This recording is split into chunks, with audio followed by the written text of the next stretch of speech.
നമസ്തേ, ഞാൻ Shivan, brilliant study centre പാലായിൽ നിന്നും. നീറ്റ് 2021 എൻട്രൻസിനായി നമ്മൾ അപ്ലൈ ചെയ്യുമ്പോൾ MBBSൻ്റെയും BDSൻ്റെയും അഡ്മിഷന് വേണ്ടി വിവിധ മെഡിക്കൽ കോളേജുകളിൽ റിസർവേഷനുകൾ അനുസരിച്ച് നമുക്ക് അർഹതപ്പെട്ട സീറ്റ് നേടുവാൻ നാം എന്തൊക്കെയാണ് ശ്രദ്ധിക്കേണ്ടത്? നീറ്റ് 2021 ആപ്ലിക്കേഷൻ ക്ഷണിക്കുമ്പോൾ ഏതൊക്കെ കാറ്റഗറികളാണ് അതിനകത്ത് വരുന്നത്? ഏതൊക്കെ കോളേജുകളിലാണ് റിസർവേഷൻ സീറ്റുകൾ ഉള്ളത്? എന്താണ് വിവിധ റിസർവേഷനുകൾ കിട്ടാനുള്ള യോഗ്യത? എങ്ങനെയാണ് സർട്ടിഫിക്കറ്റുകൾക്ക് വേണ്ടി അപ്ലൈ ചെയ്യേണ്ടത്? എപ്പോഴാണ് സർട്ടിഫിക്കറ്റുകൾ നമ്മൾ പ്രൊഡ്യൂസ് ചെയ്യേണ്ടത്? അങ്ങനെ നീറ്റ് 2021 ആപ്ലിക്കേഷൻ ക്ഷണിക്കുമ്പോൾ കാറ്റഗറി തിരിച്ചുള്ള റിസർവേഷനുകളെ കുറിച്ചാണ് നമ്മൾ ഇനിയുള്ള വീഡിയോകൾ ചെയ്യുന്നത്. ഇന്ന് OBC നോൺ ക്രിമിലെയർ വിഭാഗത്തിനെ കുറിച്ച് നമുക്ക് ശ്രദ്ധിക്കാം. നീറ്റ് 2021 വഴി നമുക്ക് ലഭിക്കുന്ന സീറ്റുകൾ ആദ്യമൊന്ന് പരിചയപ്പെടാം. 15% all India quota, AIIMS, JIPMER, AFMC, ESI, IP വാർഡുകൾക്കായി മാറ്റിവെച്ചിരിക്കുന്ന സീറ്റുകൾ, ഡീംഡ് മെഡിക്കൽ കോളേജുകൾ. ഇത്രയും കോളേജുകളിലെ സീറ്റുകൾക്ക് വേണ്ടിയാണ് നാം നീറ്റ് 2021 കാറ്റഗറി സെലക്ട് ചെയ്യുന്നത്. നീറ്റ് 2021 റാങ്ക് വെച്ച് വിവിധ സ്റ്റേറ്റ് കോട്ടകളിൽ അഡ്മിഷൻ കിട്ടും. അപ്ലൈ ചെയ്യുമ്പോൾ ഏതൊക്കെ കാറ്റഗറികളാണ് നമ്മുടെ ആപ്ലിക്കേഷനിൽ വരുന്നതെന്നും കൂടി നോക്കാം. Economically weaker section EWS, OBC NCL, OBC non creamy layer, SC, ST, PWD persons with disability and NRI. ഇത്രയും കാറ്റഗറികളാണ് നമ്മൾ അപ്ലൈ ചെയ്യുമ്പോൾ സെലക്ട് ചെയ്ത് കൊടുക്കുവാനായിട്ടുള്ളത്. ഇതിൽ ഏതൊക്കെ കോളേജുകളിലാണ് OBC റിസർവേഷൻ കിട്ടുന്നതെന്ന് നമുക്കൊന്ന് നോക്കാം. ഇന്ത്യയിലെ എല്ലാ സംസ്ഥാനങ്ങളിലുമായിട്ടുള്ള 240 ഗവൺമെൻറ് മെഡിക്കൽ കോളേജുകളിലെ 15% MBBSൻ്റെയും BDSൻ്റെയും സീറ്റുകൾ ഓൾ ഇന്ത്യ കോട്ട വഴി MCCയുടെ വെബ്സൈറ്റ് വഴിയാണ് ഫില്ല് ചെയ്യുന്നത്. ഇതിനകത്ത് OBC റിസർവേഷൻ നില്ലാണ്, റിസർവേഷൻ ഇല്ല. 19 എയിംസ് മെഡിക്കൽ കോളേജുകളിൽ 1800 MBBS സീറ്റുകളുണ്ട്. അവിടെ 27% OBC നോൺ ക്രിമിലെയർ വിഭാഗത്തിനായി മാറ്റിവെച്ചിരിക്കുന്നു. ജിപ്മർ പോണ്ടിച്ചേരിയിലും കാരക്കലിലുമായി 2 ക്യാമ്പസുകളിൽ 189 സീറ്റുകൾ നമുക്കുണ്ട്. അവിടെയും 27% OBC നോൺ ക്രിമിലെയർ വിഭാഗത്തിനായി മാറ്റിവെച്ചിരിക്കുന്നു. 145 സീറ്റുകളുള്ള AFMC മെഡിക്കൽ കോളേജുകളിലെ MBBSന് മെറിറ്റ് അടിസ്ഥാനം മാത്രമേ ഉള്ളൂ. യാതൊരുവിധ റിസർവേഷനുകളും അവിടെ ഇല്ല. അവിടെയും OBC നില്ലാണ്. 9 ESI മെഡിക്കൽ കോളേജുകളിലെ 35% ESI IP വാർഡുകൾക്ക് മാത്രമായി മാറ്റിവെച്ചിരിക്കുകയാണല്ലോ. അവിടെയും 27% സംവരണം OBC നോൺ ക്രിമിലെയറിന് ലഭിക്കും. ഡീംഡ് മെഡിക്കൽ കോളേജുകൾ, ഇന്ത്യയിലെ മൊത്തം 45 ഡീംഡ് മെഡിക്കൽ കോളേജുകളിലെ 6600 MBBS സീറ്റുകൾക്കും 3000 BDS സീറ്റുകൾക്കും റിസർവേഷൻ ഇല്ല. അവിടെയും മെറിറ്റ് സീറ്റുകൾ മാത്രമേ ഉള്ളൂ. അപ്പോൾ OBC റിസർവേഷൻ ഉള്ളത് എയിംസിലും ജിപ്മറിലും ESI IP വാർഡുകൾക്കുമായിട്ടാണ് നമുക്ക് MCCയുടെ വെബ്സൈറ്റ് വഴി അപ്ലൈ ചെയ്യാവുന്നത്. അപ്പോൾ എയിംസിലും ജിപ്മറിലും ESI IP വാർഡുകൾക്കായിട്ട് മാറ്റിവെച്ചിരിക്കുന്ന MBBS BDS സീറ്റുകളിലോട്ടുമാണ് OBC റിസർവേഷൻ്റെ ആനുകൂല്യം കൂടുതലായി ലഭിക്കുന്നത്. നീറ്റ് 2021 എൻട്രൻസിൻ്റെ റാങ്ക് വെച്ച് സ്റ്റേറ്റ് കോട്ടകൾ ഫില്ല് ചെയ്യുന്നത് അതാത് സ്റ്റേറ്റ് ഗവൺമെൻറ്റിൻ്റെ വെബ്സൈറ്റ് വഴിയാണ്. അവിടെ ഓരോ സ്റ്റേറ്റിൻ്റെയും നിയമത്തിനനുസരിച്ച് അവിടെ OBCക്ക് പ്രത്യേക റിസർവേഷനുകൾ ലഭിക്കുകയും ചെയ്യും. 15% ഓൾ ഇന്ത്യ കോട്ട MBBS BDSലും OBC റിസർവേഷൻ പരിഗണിക്കാത്തത് അതാത് സ്റ്റേറ്റ് കോട്ട വഴിയുള്ള MBBS BDS അഡ്മിഷനിൽ 27% സംവരണം അനുവദിക്കുന്നത് കൊണ്ടാണ് 15% ഓൾ ഇന്ത്യ കോട്ടയിൽ നമുക്ക് OBC റിസർവേഷൻ അനുവദിക്കാത്തത്. ഉദാഹരണത്തിന് കീം 2021 നമ്മൾ CEയുടെ വെബ്സൈറ്റ് വഴി അപ്ലൈ ചെയ്തിട്ട് കേരളത്തിലെ കോളേജുകളിലെ 85% സീറ്റുകൾക്ക് നമുക്ക് കേരള വഴി 27% റിസർവേഷൻ കിട്ടും. OBC റിസർവേഷൻ ഏതൊക്കെ കോളേജുകളിലാണ് അനുവദിച്ചിരിക്കുന്നതെന്നാണ് നമ്മളിപ്പോൾ നോക്കിയത്. അടുത്തതായി ആരൊക്കെയാണ് OBC ലിസ്റ്റിൽ വരുന്നതും എന്താണ് എലിജിബിലിറ്റി എന്നും നോക്കാം. OBC നോൺ ക്രിമിലെയറിന് പരിഗണിക്കുമ്പോൾ 2 ലിസ്റ്റുകൾ പ്രധാനമായിട്ടുമുണ്ട്. ഒന്ന് സെൻട്രൽ ലിസ്റ്റ് എന്നും മറ്റൊന്ന് സ്റ്റേറ്റ് ലിസ്റ്റ് എന്നും. നീറ്റിന് അപ്ലൈ ചെയ്യുമ്പോൾ നമ്മളുടെ ജാതി സെൻട്രൽ ലിസ്റ്റിൽ പേരുള്ളതായിരിക്കണം. സെൻട്രൽ ലിസ്റ്റിൽ നമ്മളുടെ കാസ്റ്റിൻ്റെ പേരില്ലാതിരിക്കുകയും സ്റ്റേറ്റ് ലിസ്റ്റിൽ നമ്മളുടെ കാസ്റ്റിൻ്റെ പേരുണ്ടാവുകയും ചെയ്താൽ നീറ്റിന് അപ്ലൈ ചെയ്യുമ്പോൾ ജനറൽ എന്നും അതായത് അൺറിസർവ്ഡ് UR എന്നും കീം 2021 സിയുടെ വെബ്സൈറ്റ് വഴി അപ്ലൈ ചെയ്യുമ്പോൾ നമുക്ക് അർഹതയുള്ള OBC റിസർവേഷൻ കൊടുക്കുകയും ചെയ്യാം. OBC സെൻട്രൽ ലിസ്റ്റിൽ കേരളത്തിലെ ഏതൊക്കെ ജാതി വിഭാഗങ്ങളെ ഉൾപ്പെടുത്തിയിട്ടുണ്ട് എന്ന് പരിശോധിക്കുവാൻ www.ncbc.nic.in എന്ന ഈ വെബ്സൈറ്റ് സന്ദർശിക്കാം. ഇതിനകത്ത് കേരളത്തിലെ 83 ജാതി വിഭാഗങ്ങളെ OBC ലിസ്റ്റിൽ ഉൾപ്പെടുത്തിയിട്ടുണ്ട് എന്ന് മനസ്സിലാക്കാം. അത് ഏതൊക്കെയാണെന്ന് മനസ്സിലാക്കുവാൻ NCBCയുടെ വെബ്സൈറ്റിൻ്റെ ഹോം പേജിൽ സെൻട്രൽ ലിസ്റ്റ് ഓഫ് OBC എന്ന ലിങ്കിൽ കേരള എന്ന് സെലക്ട് ചെയ്യുമ്പോൾ കേരളത്തിലെ ഏതൊക്കെ ജാതി വിഭാഗങ്ങളെയാണ് OBC സെൻട്രൽ ലിസ്റ്റിൽ ഉൾപ്പെടുത്തിയിട്ടുള്ളത് എന്ന് നമുക്ക് മനസ്സിലാകും.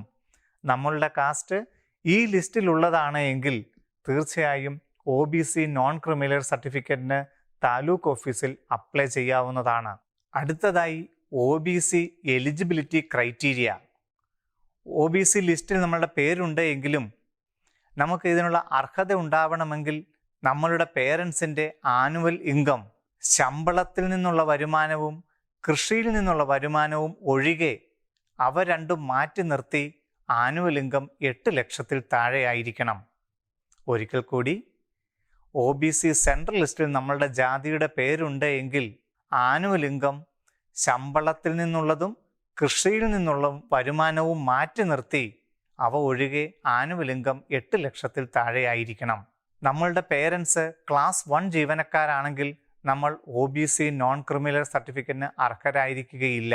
ഡയറക്റ്റായി ക്ലാസ് 2 ആവുകയോ അല്ലെങ്കിൽ 35 വയസ്സിന് മുമ്പ് തന്നെ ക്ലാസ് 2 ജീവനക്കാരാവുകയോ ചെയ്തു കഴിഞ്ഞാലും OBC നോൺ ക്രിമിലെയറിന് അർഹത ഉണ്ടായിരിക്കുകയില്ല.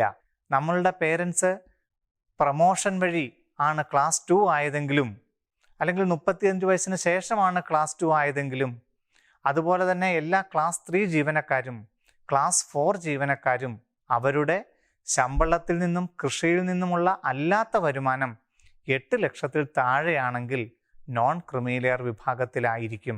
പ്രൈവറ്റ് ജോലിക്കാരായവർക്കും ഇതുതന്നെയാണ് ബാധകം. അവരുടെ ശമ്പളം അല്ലാതെയുള്ള ഒരു ഫിനാൻഷ്യലിലെ അസറ്റ് എന്ന് പറയുന്നത് വാടകയിൽ നിന്നോ ഫിക്സഡ് ഡിപ്പോസിറ്റിൽ നിന്നൊക്കെയുള്ള വരുമാനങ്ങൾ, പൈതൃകമായി കിട്ടിയിരിക്കുന്ന സ്വത്ത്, ഇങ്ങനെയുള്ളത് 8 ലക്ഷത്തിന് മുകളിൽ പോകരുതെന്നാണ് നിയമം. അതായത് ഒരു ജാതിയിൽ 95% ആൾക്കാരും നോൺ ക്രിമിലെയർ വിഭാഗത്തിലാണ് എന്ന് അർത്ഥം. OBC NCL സർട്ടിഫിക്കറ്റ് എവിടെ നിന്നാണ് ലഭിക്കുന്നത്? നമ്മൾ പറഞ്ഞു OBC NCL 2 ലിസ്റ്റിൽ നിന്നുണ്ട്, സെൻട്രൽ ലിസ്റ്റിൽ നിന്നും സ്റ്റേറ്റ് ലിസ്റ്റിൽ നിന്നും. നീറ്റ് വഴി എയിംസിലോ ജിപ്മറിലോ ESI കോളേജിലോ കിട്ടണമെങ്കിൽ നമുക്ക് സെൻട്രൽ ലിസ്റ്റിൽ നിന്നാണ് നമ്മളെ പരിഗണിക്കുന്നത്. അതുകൊണ്ട് താലൂക്ക് ഓഫീസിൽ നിന്നും തഹസീൽദാരാണ് നമ്മുടെ നോൺ ക്രിമിലെയർ സർട്ടിഫിക്കറ്റ് നൽകേണ്ടത്. കേരള അലോട്ട്മെന്റ് വഴി കീം 2021 അപ്ലൈ ചെയ്യുമ്പോൾ സ്റ്റേറ്റ് ലിസ്റ്റിൽ നിന്നാകയാൽ കേരളയ്ക്ക് നിങ്ങൾ അപ്ലോഡ് ചെയ്യുമ്പോൾ വില്ലേജ് ഓഫീസറുടെ അപ്ലോഡ് ചെയ്താൽ മതിയാകും. എന്നാൽ എയിംസിലോ ജിപ്മറിലോ ആണ് നിങ്ങൾ നോൺ ക്രിമിലെയർ സർട്ടിഫിക്കറ്റ് കാണിക്കുന്നതെങ്കിൽ തഹസീൽദാരുടെ ആയിരിക്കണം. എന്തെങ്കിലും ഫോർമാറ്റ് OBC NCLനുണ്ടോ? തീർച്ചയായും നീറ്റ് 2021 ഇൻഫർമേഷൻ ബുള്ളറ്റിനിൽ കാണിച്ചിരിക്കുന്ന ഫോർമാറ്റിൽ തന്നെ ആയിരിക്കണം തഹസീൽദാരിൽ നിന്നും നമുക്ക് സർട്ടിഫിക്കറ്റ് കിട്ടുവാൻ. എയിംസിൻ്റെ വെബ്സൈറ്റിലും ഇതേ ഫോർമാറ്റ് പബ്ലിഷ് ചെയ്തിരിക്കും. OBC NCLൻ്റെ നിശ്ചിത മാതൃകയാണ് ഇതോടൊപ്പം തന്നിരിക്കുന്നത്. നീറ്റ് 2021 നമ്മൾ എയിംസിലോ ജിപ്മറിലോ ESI കോളേജുകളിലോ ആണ് OBC വെച്ച് അഡ്മിഷൻ കിട്ടുന്നതെങ്കിൽ ആ കോളേജിൽ ചെല്ലുമ്പോൾ ഈ ഫോർമാറ്റിൽ തന്നെയുള്ള സർട്ടിഫിക്കറ്റ് ആയിരിക്കണം നിർബന്ധമായും നമ്മൾ കൊണ്ടുചെല്ലേണ്ടത്. ഫോർമാറ്റ് നീറ്റ് 2021 പബ്ലിഷ് ചെയ്യുമ്പോൾ അതിൻ്റെ ഇൻഫർമേഷൻ ബുള്ളറ്റിൽ നിന്ന് നിങ്ങൾക്ക് കിട്ടും. ഇത് എങ്ങനെയാണ് ലഭിക്കുന്നത്? ആദ്യം നമ്മൾ വില്ലേജ് ഓഫീസിൽ നേരിട്ടോ അല്ലെങ്കിൽ അക്ഷയ കേന്ദ്രം വഴിയോ ഇൻകം സർട്ടിഫിക്കറ്റും കമ്മ്യൂണിറ്റി സർട്ടിഫിക്കറ്റും അപ്ലൈ ചെയ്യണം. അപ്പോൾ ലഭിച്ചു കഴിഞ്ഞാൽ നമ്മൾ വില്ലേജ് ഓഫീസർ സാക്ഷ്യപ്പെടുത്തി നൽകണം നമ്മൾ നോൺ ക്രിമിലെയർ വിഭാഗത്തിൽ വരുമെന്ന്. അതും ഇൻഫർമേഷൻ ബുള്ളറ്റിൽ നിന്ന് ലഭിക്കുന്ന ഈ ഫോർമാറ്റുമായി താലൂക്ക് ഓഫീസിൽ നേരിട്ട് ചെന്ന് ഇതിനകത്ത് തഹസീൽദാരിൽ നിന്ന് പൂരിപ്പിച്ച് നമുക്ക് മേടിക്കാം. അക്ഷയ കേന്ദ്രത്തിൽ നിന്ന് നേരിട്ട് തഹസീൽദാർ നൽകുന്ന ഓൺലൈൻ സർട്ടിഫിക്കറ്റ് ആണെങ്കിലും നിർബന്ധമായും ഈ ഫോർമാറ്റിൽ ആയിരിക്കണം. ഈ ഫോർമാറ്റിലുള്ളവ മാത്രമേ കോളേജിൽ അഡ്മിഷൻ സമയത്ത് പരിഗണിക്കുകയുള്ളൂ. ഫോർമാറ്റ് വളരെ വ്യക്തമായി മനസ്സിലാക്കുക. നമ്മളുടെ OBC NCL സർട്ടിഫിക്കറ്റിന് എന്തായിരിക്കും വാലിഡിറ്റി? ഏത് സമയത്തുള്ളതായിരിക്കണം? 2021 ജനുവരി 1 ശേഷമുള്ളതും ഫസ്റ്റ് അലോട്ട്മെന്റ് പബ്ലിഷ് ചെയ്യുന്ന ഡേറ്റിന് തൊട്ട് മുമ്പുള്ളതുമായിരിക്കണം നമ്മളുടെ OBC non creamy layer certificate. First allotment publish ചെയ്യുന്നതിന് തൊട്ട് മുമ്പുള്ള ഡേറ്റ് എങ്കിലും ആയിരിക്കണം. എപ്പോഴാണ് നാം OBC NCL സർട്ടിഫിക്കറ്റ് മേടിക്കേണ്ടത്? നീറ്റ് 2021 ആപ്ലിക്കേഷൻ ക്ഷണിക്കുമ്പോൾ നാം തഹസീൽദാരിൽ നിന്നും ഇത് കിട്ടാനുള്ള അർഹതയുണ്ടോ എന്ന് നോക്കി മനസ്സിലാക്കി വെച്ചാൽ മതിയാകും. Certificate upload ചെയ്യേണ്ടതായിട്ടില്ല. അപ്ലൈ ചെയ്യുന്ന സമയത്ത് കാറ്റഗറി ഏതാണ് എന്ന് സെലക്ട് ചെയ്ത് കൊടുത്താൽ മതിയാകും. അത് കഴിഞ്ഞ് നീറ്റിൻ്റെ എക്സാമും കഴിഞ്ഞ് അലോട്ട്മെൻറ്റ് പ്രോസസ്സും കഴിഞ്ഞ് എല്ലാ ഒറിജിനൽ സർട്ടിഫിക്കറ്റുകളും സഹിതം നമ്മളൊരു കോളേജിൽ അഡ്മിഷൻ എടുക്കാൻ ചെല്ലുമ്പോഴാണ് തഹസീൽദാരിൽ നിന്നുള്ള നിശ്ചിത ഫോർമാറ്റിലുള്ള OBC non creamy layer certificate produce ചെയ്യേണ്ടത്. നിർബന്ധമായും അത് അലോട്ട്മെൻറ്റിന് മുമ്പുള്ളതായിരിക്കണമെന്ന് മാത്രം. കൂടുതലായി OBC റിസർവേഷനിൽ എന്തൊക്കെയാണ് ശ്രദ്ധിക്കേണ്ടതെന്ന് കൂടി നോക്കാം. നീറ്റ് 2021 അപ്ലൈ ചെയ്യുന്ന സമയത്ത് OBC NCL വിഭാഗത്തിൽപ്പെട്ടുള്ളവർക്ക് ഏജ് റിലാക്സേഷൻ കിട്ടുന്നു.